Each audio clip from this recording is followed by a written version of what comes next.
All right, folks, welcome back to BEG Wrestling. We are here with none other than U.S. Freestyle head coach Bill Zadick, leading us into Paris 2024 Olympics. Coach Zadick, thank you for coming on the show. My pleasure. First Thanks thoughts, how's the team looking so far? We're looking good, looking great. Really excited. About a week ago, just got back from Europe in Istanbul and qualified our remaining spots. So all 6 men's freestyle athletes competing. Spencer Lee at 57 and Zane Rutherford getting those last 2 spots qualified. So did a great job and really excited. And for those guys individually, but also the momentum it builds for our team and the other 4 athletes. You know, I think they look around and they're like, yeah, we're going to roll in here with some hammers. So, yeah, very excited. Well, you bring up an interesting point that I was going to ask you about, and that would be, like, what would you consider to be the most important aspect of your job? Because you mentioned the team camaraderie, but is it that, or is it technical, or is it mental? What would you consider to be the most important part? Well, I think the biggest responsibility any head coach has, or any leader, whether you're running a company or you're a school teacher, is a culture you build in your environment. Mm-hmm. And so I feel like that's a big responsibility, although I wouldn't take all the credit, because each individual that's a part brings their own piece of that culture to the program. And so, I'm very fortunate that I have Joe Russell as a colleague, and he does amazing work for the U.S. national team, and all of our personal coaches and our regional training centers and all of our athletes, they all share in that. And so, but I do believe that's one of our most powerful strengths and asset to our program. The camaraderie. Well, and you mentioned something interesting, because I was going to ask you about the evolution of the sport and how things have changed. And me being here and grateful for this opportunity, my first time, I mean, you see how as wrestling builds and grows, each wrestler is kind of becoming their own brand. And along with that brand, they come with their own coaches. Mm-hmm. So I wanted to ask you a little bit about maybe how that dynamic has changed over the course of years. And has that always been the case, or has there been something else that has maybe evolved during your time? Yeah, no, the climate of wrestling and just sport culture in general has changed quite a bit, right? From, the 90s until now, the whole culture of society has changed, right? We're an electronic culture where everybody's got a phone, everybody's got a camera in their hand. Yeah. That 30 years ago, they weren't there. And so you have cinematographers and documentaries everywhere there is, right? So there's some greater responsibility with that that's brought to society, and there's maybe some unintended negatives. And so we are in a different culture and in a different world. And, as crazy as it sounds to me, I'm, 50 years old, 51. These kids that are on the team, most of them, they've never even experienced anything different, because, they're born after internet and, everybody having a video camera in your hand. That's all they know. Yeah, and then with, more recent things and specific to sport, NIL, and what that's brought to our world. Brand building is important. In me as an individual and us as a staff, I think we want those things for our athletes, right? And as fans, sure. Right? Yeah. We know how hard wrestling is, right? And it's not a mainstream sport yet. It's not the NFL. It's not the NBA. And we always kind of look across the aisle like, oh, it'd be nice to have that money. Yeah. But that money brings its own set of problems too. And as we're advancing and growing our resources and wanting to grow more opportunity for our sport, I think we got to look at it with balance. I want every opportunity for every athlete on our team, every financial resource, every life experience opportunity. But we want to stay balanced, right? And we want to stay balanced with things that really matter the most, which are our relationships and what do they as individuals want to accomplish. And if we don't get caught up with, getting involved in the resource side of it, I can help. Yeah. I can help, right? I can help them improve. I can help them accomplish what they want to do. It's really driven by them as individuals. I have experience and I have information that might be advantageous. And if I can plug that into where they want to go, maybe that helps generate more opportunity, more resource for them. And that's I feel like that's a great place for me to be. Yeah, I mean, and talking about that change, so is that something that maybe you've incorporated into coaching, is literally handling and dealing with media and the social media part of it? Well, yeah, specific to an Olympic Games, there's a lot more hype and there's certainly a lot more media attention. Not that there isn't at the World Championships, but probably significantly less. So it is something we address. It's something we talk about, so that we can manage it ahead of time, or at least manage expectation.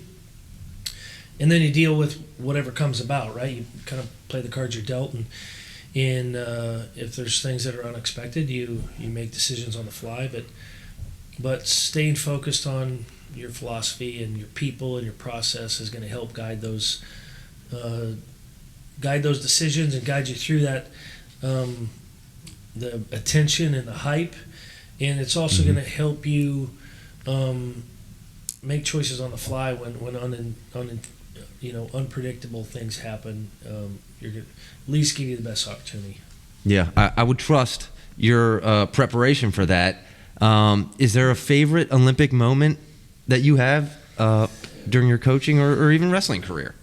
Yeah, I don't know if I have a favorite Olympic moment as a coach, because you really develop a relationship with all your athletes, and everyone means so much to each individual and each family, right? Because wrestling's an individual sport, but it isn't, right? We cannot elevate ourselves or anyone else to that level without the support of our family, without the support of our training partners, without the support of our coach. So now all these guys that achieve at a super high level, they have to make those choices on their own, but they can't do it on their own. And so it's really hard to isolate one. One thing that I think about for me is, where do we derive our inspiration? And when I started wrestling, my dad was very passionate about the sport, and he instilled that passion in me and in our family, my brother, and my sister's mom, for that matter, too. So we drove in 84, when I was a young kid. I was 11. We drove from Montana, where I grew up, down to LA for the Olympics. Okay. And so I had a pretty cool moment watching the games happen, watching our team did phenomenally well, and watching the Olympic champions. So I remember a moment seeing Dave Schultz win the gold medal, watching Randy Lewis win the gold medal, other gold medalists too, right? Mark Schultz and the Bannocks and Bruce Baumgartner. But that was a very inspirational moment that I was already thinking that way, but it really kind of cemented things, like, man, this is what I want to do. I want to do that. And so that's pretty... Well, I'm glad that you kind of got into it, because I was going to ask you, and it's one question I've been asking everyone, is how did you initially get into wrestling? Because I think maybe the youth wrestlers out there, if they hear the stories firsthand, they could appreciate it and maybe allow themselves to see an introduction into the sport of wrestling. But you mentioned you grew up in Montana. Your brother, also a wrestling coach. I hear he's starting a club out there. Yeah, Mike is building a club, building an academy. It's called Benchmark Wrestling. It's really a total wellness type center. Center of excellence is kind of his vision. Our father passed away 3.5 years ago. One of his former businesses was a car dealership, and when that property sold, it was deconstructed, and my brother kept all the structural steel. And it really was like a second home to us. So it's kind of hard to see it go, right? I knew it was the right choice, but like our house was 3 blocks away from the business. So we get out of school, wow. and all of us as kids, my 2 sisters and my brother and I, we'd go over to the dealership, and we did all sorts of things, right? I mean, we worked as lot boys and girls, and we'd clean the lot, and we'd wash cars and detail cars and do odds and ends, and probably one of the most iconic things for us was we had a rope in the back, right, climbing rope, and we'd go every day, get home from school, I'd go climb the rope 10 times, right? But we always climbed 11 because everything in the Zadick household you did 1 extra for good measure. And that was just kind of the values and that were instilled in us through our mom and dad, right? And so when the business sold, my brother's like, he was living back home and decided he couldn't see that place go away just like that. So he deconstructed it, kept structural steel. A couple years after that, he bought a property and he moved the steel up to where he lives now, which is about an hour outside of our hometown. Okay. And he's reconstructing the building and turning it into this wrestling academy and center of excellence. So, Benchmark Wrestling? Benchmark Wrestling. Folks, so if you're out in Montana and you need to find a wrestling coach, that's where you're going to want to go. If you're anywhere in the world, you can go to benchmarkwrestling.com and check out his website. And he's fundraising and permitting, and it's he's got a lot of momentum, and it's exciting, but it's a big project, so we need everybody's help. Yeah. Coach, one thing I just want to say, and you touched on it earlier, how important the camaraderie was, and just this isn't even really a question, just a general observation that I've made. To me, fascinating to see how all these wrestlers compete against each other in college, and then to have them all come here into one place. And I mean, I see nothing but camaraderie. So, I mean, but you've had to have some challenging relationships in the past, at least, right? Or I mean, you always have challenges, right? Whether you're in a college program or your own family, we have interpersonal dynamics. Mm-hmm. But for us, we try to keep focused on the rest of the world, right? We know that if you and I are both wrestling at the same weight class, at some point we're going to have to sift that out, right? Mm-hmm. But we stay focused on what we need to accomplish. You want to be the Olympic champion, and so do I. And we kind of keep our goals focused on that achievement, and then you and I will sift out which one, but that's kind of the start of it for us. It is challenging, but you want to build trust, and you want to build camaraderie, because those things elevate everybody in the room. And rising tide raises all ships. It's kind of a cliche, but it's also true. Yeah. And so it's really important for us, and important to me and our staff. And like I said, Coach Russell, Joe, he's a great people person. He's a bridge builder, and he's very humble and respectful, and usually the smartest guy in the room. And so he gets a lot of that credit. And like I said, previously, everybody that walks in the room has a share in that. Yeah. Well, love the mindset. I love the culture. Is there anything, last words that you say to a wrestler, or any kind of motivational speech, words maybe, that I could maybe start telling myself before we go on our shows? Pump me up, or maybe not? It's funny, I kind of don't have a big rah-rah pump up speech. I kind of it's a little bit paradoxical. Like, I do more rah-rah and pump up at our smallest events. In our big moments, I try to decompress those and reduce them down to just the simplest things. When you get to the Olympic Games, what really matters, what really impacts your destiny or your achievement or what you're going to do, is no different than the very first wrestling match that you ever had when you're 5 years old or 8 years old. It's just what happens inside that circle. So just try to look at it that way and be relaxed, so we make good decisions, and trust that we're going to be enough, right? We never have to be perfect. We just have to be enough, and trust that the work that you've done, the history that you've built, the success that you've had in the past is evidence that I'm pretty good at this thing, and there's probably a 99% chance I'm going to make the right choice when I encounter something unpredicted. Yeah. And just, yeah. Well, Coach, this has been incredible, but I have one last question I want to ask you, okay? And it is completely wrestling unrelated. I want to know, tell us something about Coach Zadick outside of wrestling that maybe we don't know. What do you do for fun? What do I do for fun? Well, I'm married, and my wife and I have 2 children, and I'm on the road quite a bit with wrestling, as you would imagine, and so I really enjoy being with my family, my wife and kids. I love the outdoors too, and growing up in Montana, we had a lot of that. And living in Colorado now, there's a lot of access to that. So when I get downtime, everybody says that, but until you have your own kids, right, it doesn't really connect. But you're like, well, you'll understand when you have your own. And the coolest few minutes of the day for me is I walk in the door and my kids go crazy for 2.5 minutes, screaming daddy and rolling around and playing, and that's the coolest thing I do. You're raising them to be wrestlers, right? Well, we'll see. Hopefully I'll raise them to be good, principled people, and then if they want to take that into wrestling, I'll be happy for that too.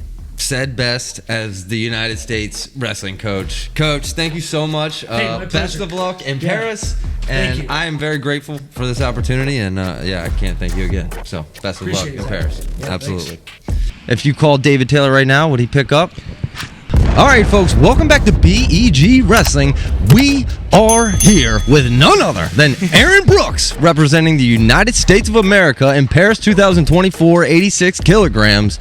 Aaron, thank you for being here. Thanks for having me. Before I ask you anything, I have to tell you that my dad's nickname for you is Aaron Warm Blanket Brooks. Now, let me explain, because he's always all nerved up for every match, and for the past few years, whenever you come up, he gets that sense of comfort. He calls you a warm blanket. Do you like that nickname? That makes sense. That's like when you first said it, I'm like, what's that mean? But I get it. It's comfy, right? It's like I can relax. Warm Blanket Brooks. I like that. So he can keep saying that. You don't mind, all right? Yeah, that's a good nickname. Have you ever had any nicknames you don't like?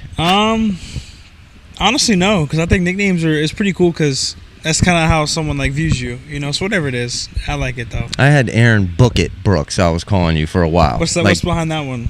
Like just book it. It's done. Like it's, you know what I mean? It's a W coming. Book it. But all right. I got to ask you. Obviously, we're just coming off these trials. Do you feel that there's any advantage coming straight out of the college season into the trials? Yeah, 100%.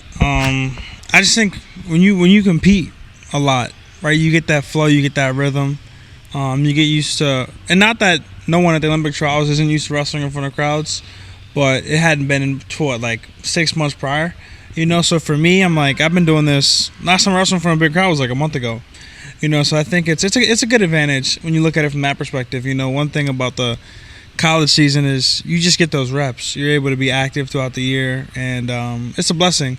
I think it's there's pros and cons to both, but I think depending on how you look at it, it's a blessing. So. Well, in that same breath, what about the fact that when you went to face David Taylor, obviously everyone saw the pictures. You're up late the night before cutting weight. Did you get gassed at all? I mean, was stamina any type of a factor day 2? It's less about stamina. I think more so it's just sore. Because the lungs are a whole different thing than the muscle endurance, so I think just sore and beat up wrestling through the bracket and then being up late, not getting that much sleep. Your nutrition's already kind of pulled back a little bit because you're cutting weight. So I say, that the main thing is just I was so sore, but I think when you go out there and wrestle and, for me personally, walking with the Lord, I put it in his hands and I just go wrestle as best I can and do my best to be present. Are you 100% right now? Physically, mentally, do you feel you are the best version of Aaron Brooks that there's ever been? Yeah, I would say so. And God willing, just keep improving in every aspect, outside of wrestling as well, because then that kind of helps wrestling, So I think just getting better everywhere, Yeah. But I feel great and blessed. Aaron, I have to say, okay, we all know how you are on the mat. Yeah. An animal, aggressive, yet I talk to you here, and I swear you're the most humble, almost shy guy. Have you ever gotten in trouble? It's funny. Elementary school and middle Speeding school. ticket, anything? I never got a speeding ticket. I've gotten referrals in like elementary and middle school. Like I was like hosting fights in the bathroom in middle school. So Really? we had these things called, like, my dad always like tells us, but like Don King and Dana White's, like they were saying like that was me in middle school because we had these things called like nice tokens. It's like school currency, and I would get them from other friends. Like I'd have friends who would steal them and do stuff with them, and then I would get a hold of them and I'd say, hey, you guys meet in the bathroom. You're gonna only throw punches to the body, but whoever wins gets just so many amount of nice tokens, because you needed a certain amount of nice tokens to like go to Hershey Park at the end of the year. Yeah, so now I was like, that was probably the most trouble I got in. Kind of got power hungry. I was like, oh, these guys are listening to me. Like, let's host this. I got nice tokens, but yeah, I was a knucklehead. That's incredible. Younger, Well, I but was in going high to say school, you probably were hosting those because, I mean, let's be honest, you were going to win every one, right? Yeah. Why wouldn't you want to host those? But all right, but still, I mean, I'm taken back by your humbleness. How about, have you ever like tried a pickup line with a girl, a one-liner? Have you ever used a pickup line? Not really. I mean, that's the thing. You probably don't have to. I'm right? I'm an introvert, but I'm also Okay. like, I'm goofy. So sometimes I don't know. I just be myself. You know? All right. Like just say what's up, and then usually like I don't know, my personality just comes out going on in conversation. So You would define yourself as an introvert, really? yeah, Okay. Because I listened to the Bashmania podcast. yeah, You were a little extroverted there. yeah. Well, when it comes time, like even right now, I consider this be an extrovert. But other than that, you see me a little bit now. I'm walking around alone. I like to be. I'm an introvert, but extroverted is how God uses me. So whenever it comes time and Well doing said. that stuff. But How about how you switch from being Mr. Nice Guy, then you walk on the mat mentally? What are you going through? You listening to music? You have some type of pump up routine or anything? I used to listen to music all the way up until 2022. NCAA tournament. My first match, I think I wrestled Lehigh. This back in 184. And I took off my headphones, and this was the first NCAA tournament I did with a crowd, because the one before that was just COVID year. So I take off my headphones, and it's like a whole different environment, and like it like shocked me. And ever since then, I stopped wearing headphones before any match. So now for a match, I like to listen to the arena, the environment, the whistles, the yelling. I think that just gets me ready. Get acclimated to the environment. Yeah. It's like when you're out in the cold, you got to get used to the cold, right? So I try to be, like I said, being present, being calm. But yeah, I used to have a pump up, but now I'm like, all right, let's just go out there, because your body's already gonna flip the switch kind of whenever you start wrestling. So like whenever I look at music as being like emotionally motivated. So when someone's listening to music, like you're driven off the emotion, and then you pull it from yourself, and it's like, so I just try to be no motivation, just know what I do. You don't need it. Even keel. I mean, I think that's served you pretty well up to this point, even right? Q, yeah. Okay. Well, how about I'll say this. One of the questions I had for Coach Zadick was, maintaining the camaraderie of the team, and you kind of touched on. I want to ask you about the Penn State camaraderie, because I don't know nothing about Penn State. Yet you guys keep winning. Yet you said some things about David Taylor that I want to ask you about, and maybe how that camaraderie is maintained at Penn State. Yeah, I think it's it can be tough at times, right? And I think at the end of the day, we all know we're teammates and we're brothers. But I think everyone in that room, if you're in the Penn State room, you're competitive, and just in the sport of wrestling, you can't be in the sport of wrestling without being competitive, because it's just you out there. So I think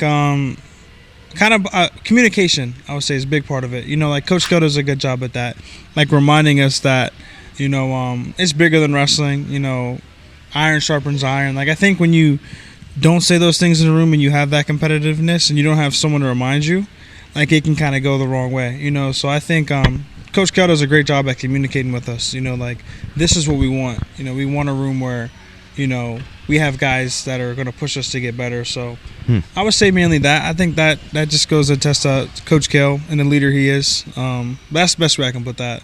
Would you say communication is like maybe Kale's best attribute? To his see, some would say maybe, I don't know, like you ask his dad, you ask his wife, she might say he never communicates. You know, right? But with us and the team, he communicates. You know, say he doesn't communicate with the media much. If you ask me if I communicate, I'm texting you back. It's like, yeah, you ask my girl, she's gonna be like, no, he's terrible at it. So, yeah. but the team, he's really good at communicating. So, well, I think it kind of was made evident. You and David Taylor, you might not be best friends, but I think about it, and people might freak out about that. But listen, at the end of the day, you're also competing against each other. So you're competitors, but yet you have to maintain that camaraderie. I mean, if you called David Taylor right now, would he pick up? He's probably a little busy right now, but any other time, now, he's got himself in a head coaching position. He's a little busy. I think. I mean, maybe he'll shoot me a text for the Olympic Games, kind of that kind of stuff. But I think more so, I think a lot of people don't realize the age gap. Yes. Like it's he's 10 years my older. Yeah, so like there's an age gap, and even if we work closer, like I said, there's not. I think I said this in the interview after. There's not much stuff we could really talk about unless it was like a mentorship, and that kind of stuff. So I think it's interesting to say that because Tom Brady talked a lot about how he made it a point to stay connected with the youth and the younger generation. So we kind of talked about the difference in the generations here. I mean, you've also kind of mentioned how you want to maybe coach in the future. Yeah. How do you foresee yourself adjusting to then connect with the future generations down the line from now? I think I'm just kind of like that sacrifice going forward. Everything I'm experiencing is to give back to them, whether it's losing a match, finding out how to invest in the house, like anything, So I kind of view myself as just that sacrifice, So when it comes to being a coach, I think that's servant mentality, and everything I went through, and maybe too, is to give back and to kind of help guys along the way, just from experience. Like I've been there, so I don't know how that'll play out with me as a coach, but I know that everything that I've gone through and am to go through and to those points is like for that reason, you know. So it'll figure itself out. Yeah. Well, I'd like to hear how you initially, as a kid, got into wrestling, because I think there's a lot of youth wrestlers out there that might be on the fence. Maybe hearing your story might sway them. So I was 5 years old, and my dad, he actually did real estate back in the day. So we were, and me and my older brother, Hagerstown, right? Hagerstown, Maryland. Okay, I live in Frederick now, so okay. You're in Frederick. Yeah, close to me, yeah. But we would just travel with him. He'd go have clients and stuff, and I was a knucklehead, like I said. I was young, so I was behind the client's like couch, and I saw their son wrestle in like a poster, and I was like, "Dad, what's this?" And they're like, "That's real wrestling, not the WWE we watch on TV."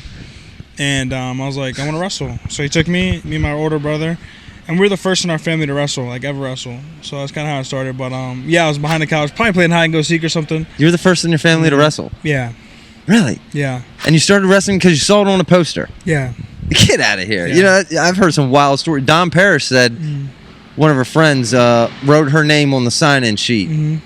And so she just felt obligated to do it because her name was on it. But, wow, that's wild, man, and fascinating. All right, tell me a little bit, something we don't know about Aaron Brooks, completely separate from wrestling. What do you do for fun? I consider myself really good at Clash Royale. Clash Royale? It's a phone game. Okay, yes, Clash Royale. All right. I'm over 8,500 trophies, so that's a fun fact, maybe. Are you like ranked? What do you think you're ranked higher in the world at? Wrestling or Clash Royale? I'm trying for Clash Royale. I'm trying, but no, that's what I mean, just ins and outs. I'll play games every once in a while, but I like to be outside. I really like to be outside now, especially when it's nice out. Like, State College doesn't get sun all the time. Yeah. So when the sun's out, I'm like, I'm gonna get outside, So I don't blame you. Yeah. And hey, as a Maryland kid, I'm South Central PA, living in Maryland now. Mm-hmm. I know all about them seasonal weather changes. Yeah, it's crazy. But it's real, very real. Yeah. But Aaron, thank you so much for coming on. I've enjoyed talking to you. You've been very transparent. One thing I want to say, you gave me full approval to ask any question. Yeah. Okay. So any questions that I missed, folks, that's on me. He gave me free. Let me loose. Yeah. But, Aaron, final thoughts, man. Go ahead. Book, man. Thanks for having me on. Have you ever watched BEG Wrestling YouTube at all by any chance? Never. I'm gonna check it out now. I'm lucky. I'ma But check it out hey, now. Oh, wait, love to talk to you You're funny, again in the man. future. I'm just kidding, man. And hey, yeah, man, you are more than welcome anytime in the future. I'd love to have you on again, and maybe after you go win a gold medal, have you back on to talk about it. So God bless. Thanks again, for having Aaron. me. Appreciate it. Yes.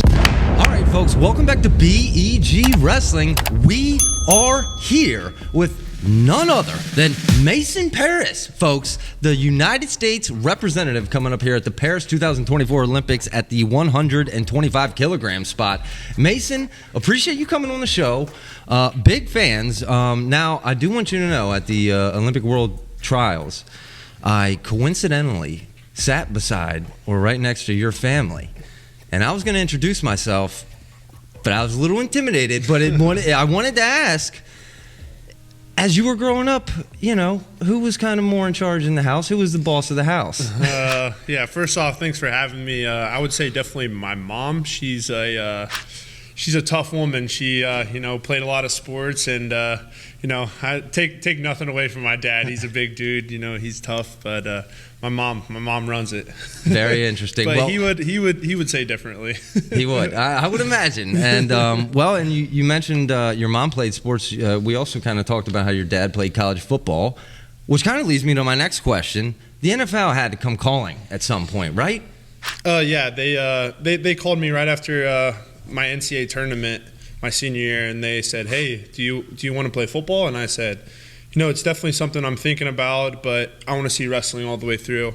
And I'm at least wrestling until this next Olympic cycle. I'm going to try to make the team. I'm going to try to win gold. And they told me, hey, when you hang up those wrestling shoes, give us a call. So I have some of their numbers, and that's definitely something I think I'm going to look into. Hey, all right. Maybe seeing them in NFL in the future, but definitely the opportunity of a lifetime here right in front of you. But let me rewind and kind of go back to when you were a senior in high school, and obviously you had the decision between football and wrestling, okay? And we've seen people now attempting it and do it in the past two sports. What made up your mind? How did you make that decision between football and wrestling? Yeah, it was a really hard decision for me. My dad, he played college football, and he actually got me into wrestling to get me better at football because we just know, those sports go hand in hand, just making you better at both of them. But I ended up just having just really liking the individual aspect of wrestling, and I could just really see my full potential in wrestling, and I could just see myself going really far in it. And luckily, it has for me, and everything has worked out for a reason, and I wouldn't have chosen any other path. Well, thankfully, I am thankful as an American that you chose wrestling. I'll tell you that. But who are some of your practice partners here, as we lead up to the Olympics? Yeah, I have so our Cliff Keen Wrestling Room up in Michigan. I have a lot of amazing partners. I think we have the best heavyweight room in the country. I get to wrestle with Jaden Cox. He came with me to this camp. He just retired, but he's came in here and he's given me everything he has, just teaching me as much as he can. He's been awesome. I have a guy. His name's David. He's from the country, Georgia. He used to wrestle, a bunch, has wrestled, a lot of the guys that I'm going to go wrestle this year, with Gino and Taha Ghul. So, it's awesome to have him in my room. I get to wrestle with Ben Honus. He's a guy from Italy. He's really good. I get to wrestle with Lucas Davison, NCAA runner-up this year, And then, a bunch of other college guys that I get thrown around in, and, they're always bringing in different guys for me. So, they take really good care of me. All right. Sounds like you're getting a lot thrown out at you. You mentioned the Michigan room. I have to ask you, I'm a big Bourmet fan. How is Bourmet as a coach? He's awesome. Sean's a great dude. He pours a lot into our wrestling. He spends so many hours that you couldn't even believe into our wrestling team, and he does just so much, and it's been awesome to see how much our program has grown in the last since he's taken over. I was his very first recruiting class, actually, so I was one of his very first recruits, and it was awesome for us to go all the way through and me to achieve that NCAA title for him. Wow. So I would imagine you probably hold a special place in Bourmet's heart, right? First recruiting class, but I have to ask you, a chip on your shoulder. Now, there's a lot of people who kind of expected Kirkville to be here, but I think you're 3-0 the last three matches, right? So you have any kind of chip on your shoulder at all, maybe a little bit? Yeah, definitely. I think a lot of people are underestimating me a little bit. on this world stage. And I know I'm right there with all these guys. I had a really close match at Worlds that I think I should have won. After now that I have more experience and more international wrestling freestyle experience. So I'm really excited to go out there and wrestle at the Olympics and just really prove everyone wrong that I'm a gold medal contender. Yeah, well, I like the chip on their shoulder. But off that, I have to ask you, how would, if Gable Stevenson walked in here, how would that match end right now? I would love to wrestle him. I think he's one of those guys that people overlook me because he's beat me in the past, but I've been training really hard, and I think I've just grown so much since the last time we've wrestled, and I feel like I've just gotten so much better, and I think I just continue every year to get a lot better than I was the previous year. Yeah, we have seen the progress made. Now, what do you think you have to do to knock off Zadick at the Olympics? Yeah, he's really tough. He's got really good underhooks. He stays in really good position. But for me, it's just me shutting down those underhooks that a lot of those Iranians do, and me circling in, staying in, and really just getting to my offense. I wrestled him. It's been a long time since I wrestled him. 2019 at the Junior Worlds, and got him there. So I think he's going to have a little bit of hesitation wrestling against me, But I'm really excited for that, and I think my style really matches up really great with him. Well, you're certainly a different animal than you were 5 years ago. Let me ask you, now after you go to Parris and you win this gold medal, now what's the first thing you're going to do after that? I don't know.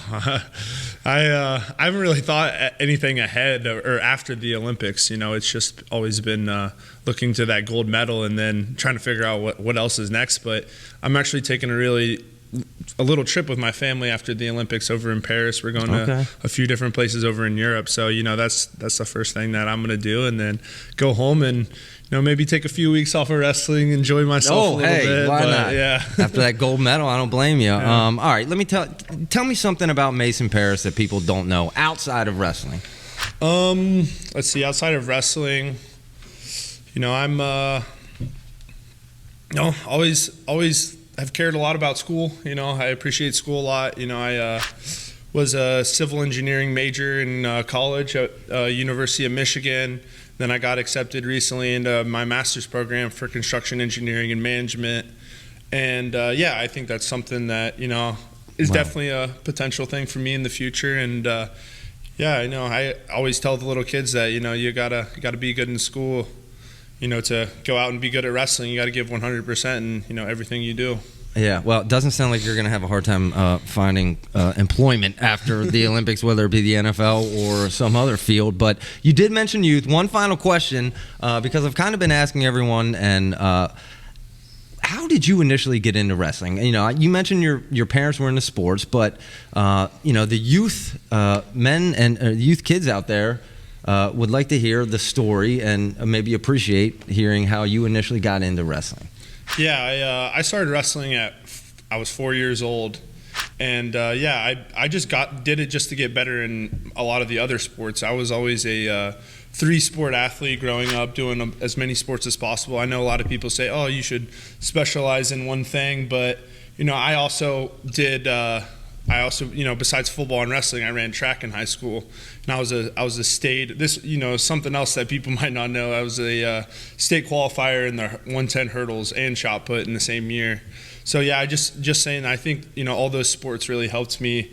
It prevented me from getting burnout from my other sports, and just continued to keep my love for all those other sports. But my dad started our wrestling program when I was young. He only wrestled for 5 years, but he started our program because he knew how much it helped me and all my teammates out in the other sports. And it was awesome to see how much our youth program has grown. It was over 100 kids at some points, and it was awesome. Yeah, well, it's interesting. Hurdles, that's incredible, because I think that would lead me to believe that you would work out in the NFL, which is interesting because on our episode tonight, we're discussing Gable. He's trying out for the NFL right now, and I threw up his stats. We don't know the speed. We don't know the quickness. that'd be important. You got it. But Mason, I just want to thank you, man, for coming on the show and wish you the absolute best of luck over in Paris, representing the United States of America, folks. Mason, thanks again. Thanks for coming on the show. Yeah, thank you for having me. Appreciate it.